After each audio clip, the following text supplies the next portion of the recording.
In the spring of 1453, as the first pale light crept over the Bosporus, the ancient walls of Constantinople stood silent against the gathering storm. For over 1,000 years, this city had been the beating heart of the Roman Empire, its golden domes gleaming like beacons of civilization amid the shifting tides of history. But now, in these final weeks, a shadow fell across its marble streets and crowded forums. Sultan Mehmed II, ambitious and unrelenting at just 21, had assembled an army of 80,000 souls, their campfires dotting the hills like a sea of stars turned hostile. The air carried the distant rumble of massive cannons being dragged into position, their iron mouths hungry for the legendary Theodosian walls. Few inside the city yet grasped the full weight of what was coming, the end of an empire that had endured invasions, plagues, and betrayals for centuries. Yet the wind whispered of rupture, of a world about to pivot on the edge of a sword. The Queen of Cities was living its final weeks, unaware that the quiet before the assault would soon shatter into irreversible collapse. Before the siege tightened its grip, daily life in Constantinople unfolded in a fragile rhythm of faded glory. Merchants haggled in the bustling markets near the Golden Horn, where spices from the east mingled with the scent of fresh bread from communal ovens. Families gathered in modest homes nestled among crumbling palaces, children playing in the shadows of towering columns that spoke of grander days. Priests chanted in Hagia Sophia, their voices echoing beneath the vast dome as incense rose like prayers for protection. Fishermen cast nets into the shimmering waters, returning with catches that sustained the shrinking population of perhaps 50,000 souls. Artisans repaired faded mosaics, scholars debated ancient texts in half-empty libraries, and soldiers patrolled the immense walls, their armor worn, but their resolve rooted in centuries of defiance. The city, though diminished from its peak of hundreds of thousands, still pulsed with the routines of survival. Water drawn from cisterns, bread baked in stone ovens, stories told by firelight of past triumphs. It was a place where Byzantine resilience masked the slow decay, where the ordinary masked the gathering threats on the horizon. Yet beneath this veneer of normalcy, invisible warning signs had been accumulating for decades. The once mighty Byzantine Empire had shrunk to little more than the city itself, its territories lost to Ottoman advances and internal strife. Emperors pleaded for aid from Western Europe, but schisms between Orthodox and Catholic faiths left alliances fragile and promises empty. Economic decline meant empty treasuries, the population dwindled through emigration and disease. Mehmed's construction of the fortress Rumeli-Hisari on the Bosporus strangled vital supply lines, a clear declaration of intent that went unheeded in its full gravity. Whispers of the Sultan's massive cannons, forged by the Hungarian engineer Urban, reached the city, but many dismissed them as exaggerations. Religious processions grew more fervent, icons carried through streets as talismans against an uncertain future. No one fully understood that these threads of vulnerability were weaving together into an inescapable trap. The collapse did not begin with chaos, it began quietly, in the overlooked erosion of power and the failure to grasp the scale of the enemy at the gates. As April dawned, rising tension gripped the city like an invisible hand. Ottoman forces encircled Constantinople on land and sea, their vast numbers stretching along the horizon in a display of overwhelming force. Inside, Emperor Constantine XI Palaiologos rallied his small contingent of defenders, perhaps 7,000, including Genoese mercenaries under Giovanni Giustiniani. The thunder of the great bombard shattered the morning calm, hurling massive stone projectiles that cracked the ancient fortifications.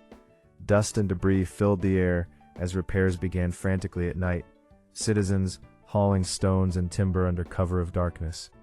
Fear seeped into everyday conversations, mothers clutched children closer, merchants shuttered shops earlier. The Golden Horn, once a bustling harbor, now felt the pressure of Ottoman ships probing its defenses. Tension mounted with each passing day, as scouts reported the enemy's relentless preparations. The walls, long thought impregnable, groaned under the assault, and the psychological weight of isolation settled heavily. By the time the signs became clear, it was already too late for many to flee or fully prepare. The system that had protected the city for generations was beginning to strain at its foundations. Key decisions and mounting pressures defined these desperate weeks. Constantine chose to defend rather than negotiate surrender, pinning hopes on the city's legendary defenses and last-minute aid from the west. Justiniani's disciplined troops bolstered the land walls, while the emperor himself moved among his people, offering words of resolve.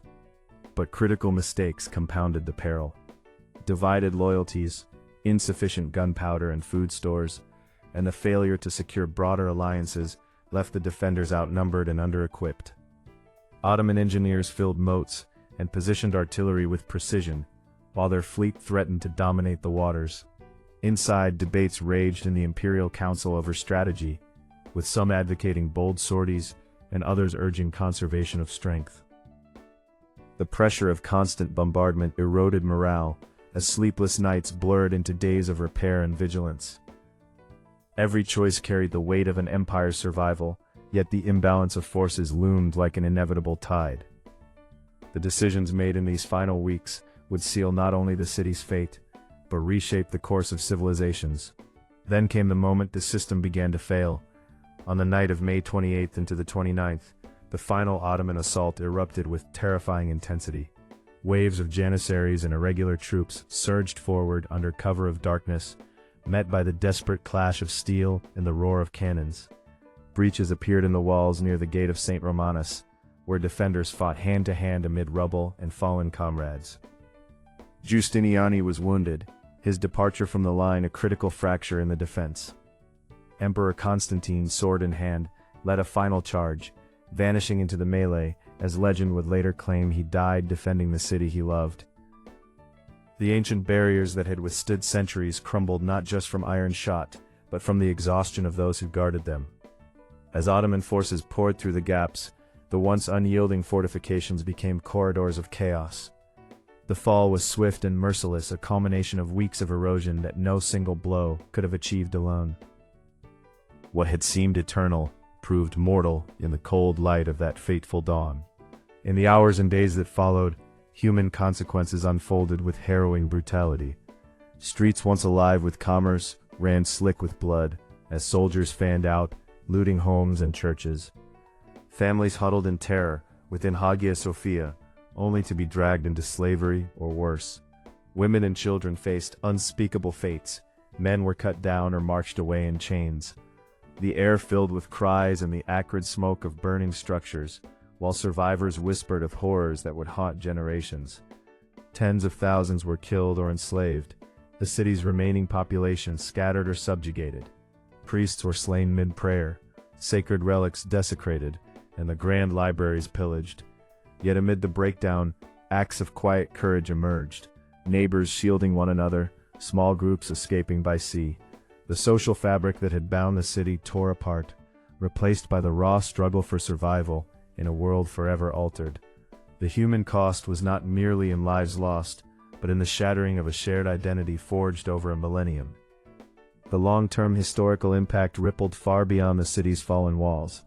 With Constantinople now the Ottoman capital, renamed Istanbul, Mehmed II transformed it into a thriving center of Islamic power, its strategic position fueling further expansion into Europe and beyond. The fall severed key trade routes, spurring European powers to seek new paths to the east and accelerating the age of discovery. Byzantine scholars fleeing with ancient manuscripts enriched the Renaissance, preserving classical knowledge that might otherwise have faded. The end of the Byzantine Empire marked a symbolic close to the Roman legacy, ushering in a new era where gunpowder and centralized empires reshaped global power. For the Orthodox world, it was a profound wound, yet one that preserved cultural memory through diaspora.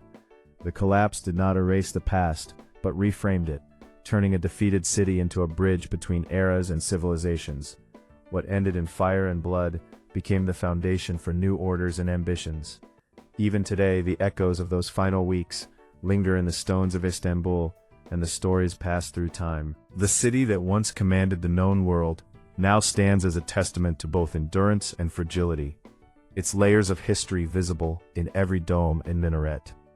Visitors walk paths where defenders once stood, imagining the thunder of cannons and the desperate resolve of a people facing oblivion. The fall reminds us that even the mightiest bastions can succumb when warning signs are ignored and unity fractures. In the silence of Hagia Sophia, now a mosque, one can almost hear the faint chants of a lost empire, a haunting reminder of rupture's enduring cost. The Queen of Cities did not vanish. It transformed, carrying the ghosts of its final weeks into the modern age. Its story warns of the delicate balance that sustains civilizations and how quickly the familiar can dissolve into the unknown. As the sun sets over the Bosporus once more, casting long shadows across the ancient walls, the tale of Constantinople's last days endures as a profound meditation on human ambition, resilience, and the inexorable flow of history. Empires rise and fall, not in single cataclysms, but through accumulated choices and overlooked vulnerabilities. In those final weeks, a city lived and breathed its last as the capital of a dying empire, its people caught between glory and oblivion. The collapse reshaped maps, faiths, and futures in ways its inhabitants could scarcely imagine. And yet, in the quiet moments between past and present, its spirit whispers of what was lost, and what in the ruins was reborn. The rupture was complete, but its lessons remain timeless, urging vigilance in our own uncertain eras.